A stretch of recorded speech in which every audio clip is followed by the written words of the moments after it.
Hello, children. In today's social science session, we will be discussing the chapter Literature, Art, and Architecture of the Ancient Period.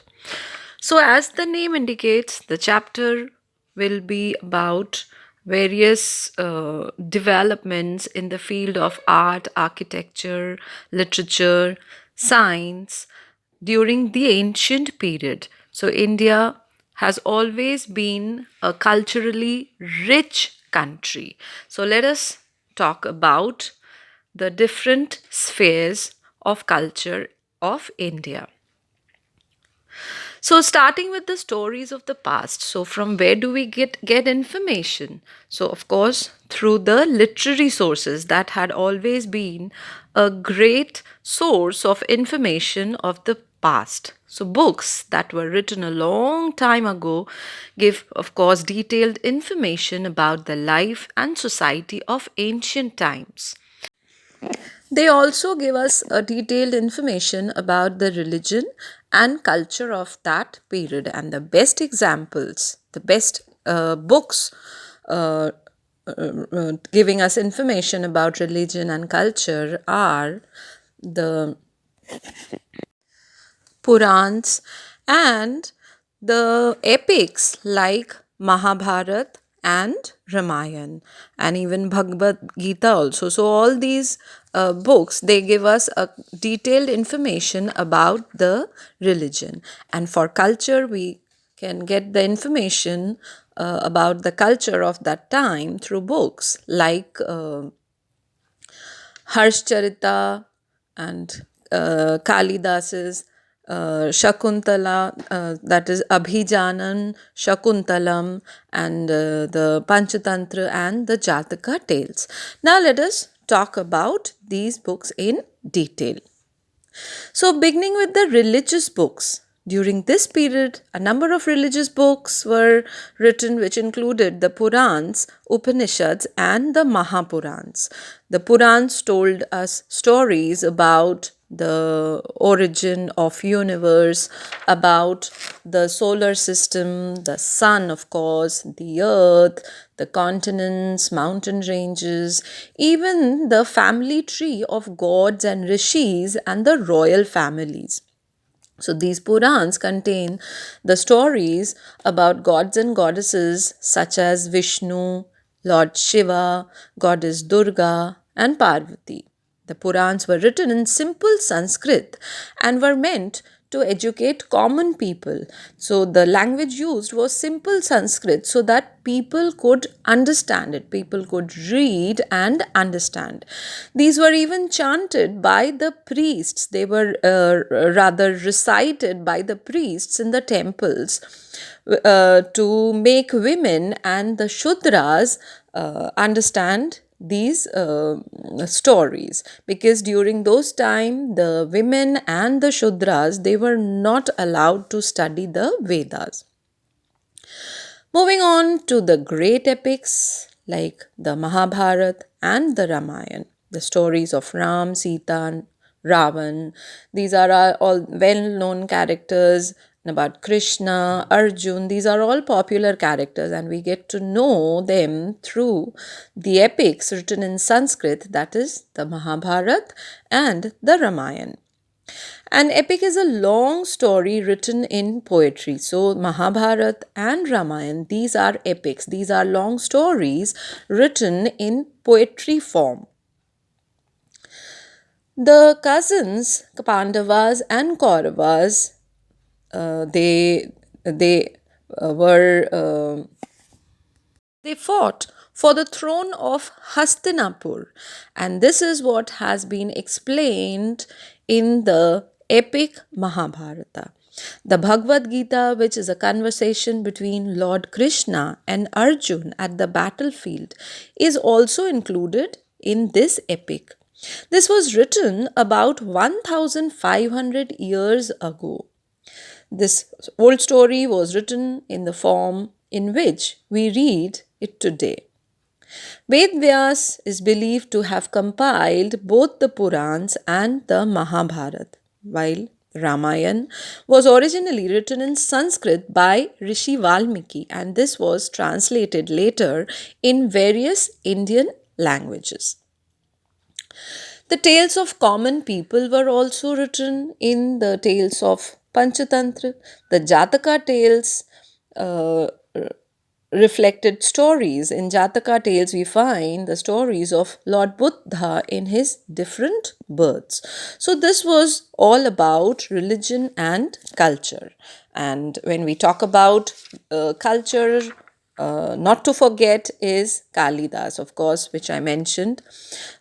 His great written work, Abhijanan Shakuntalam, this is considered to be Kalidas is considered to be the greatest poet and dramatist of the Sanskrit language. Many believe that Kalidas lived in the court of Chandragupta Vikramaditya. He wrote in Sanskrit, but his characters in the play, the most characteristic feature is that the characters of his play, the women and people of lower caste, they speak Prakrit. He wrote about the world in which he lived, the world of common people. His written work reflects love, anger, betrayal, humor, courage, and a lot of drama in his work. So, now moving on to science. So, science during the ancient time, science in India was equally developed. So, it made great progress during this period, and especially in the field of medicine and astronomy. Aryabhat was the most famous astronomer and scientist of this ancient period. He was the author of the book Aryabhatiam. In this book, he reveals that day and night are caused due to the rotation of the earth on its axis, and he also gives a complete scientific explanation of solar and lunar eclipses, how these eclipses occur.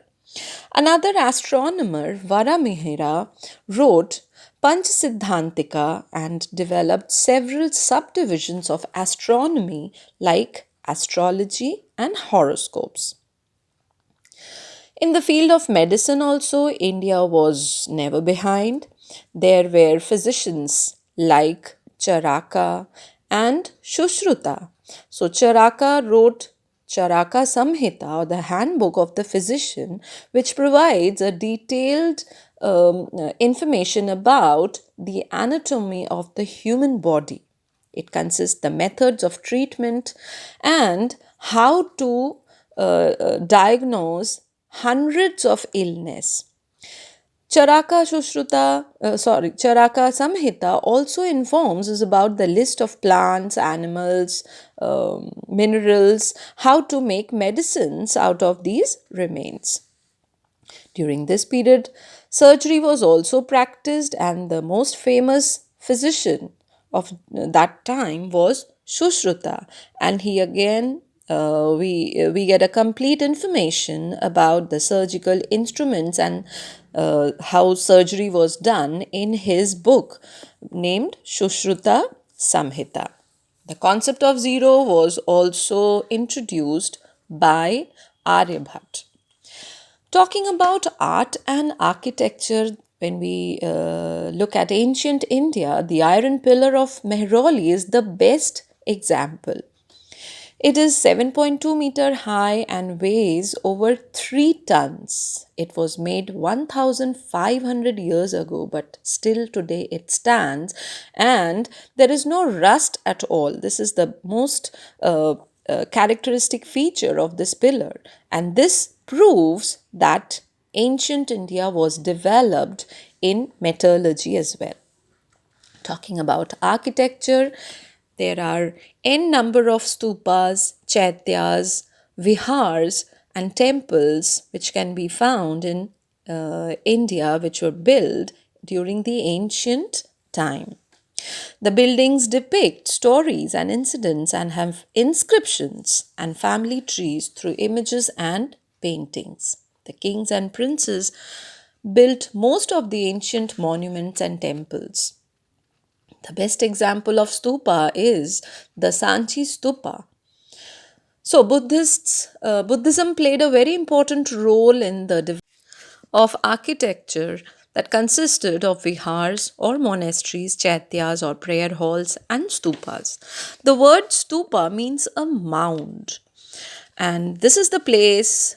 It has dome shaped structure, and the relics of Buddha or Buddhist monks are kept in stupas. So, this is a place of worship for the Buddhists. So the relics are kept in caskets covered with earth, and later a layer of mud or baked bricks are added on top, and then the dome shaped structure covered with carved stone slabs are there. The path around the stupa is known as Pradakshina Path, and this path is surrounded with railings, and on these railings are inscribed, or maybe we can say written, the various tales of Lord Buddha. Amravati in Andhra Pradesh was a place where a magnificent stupa was once existed.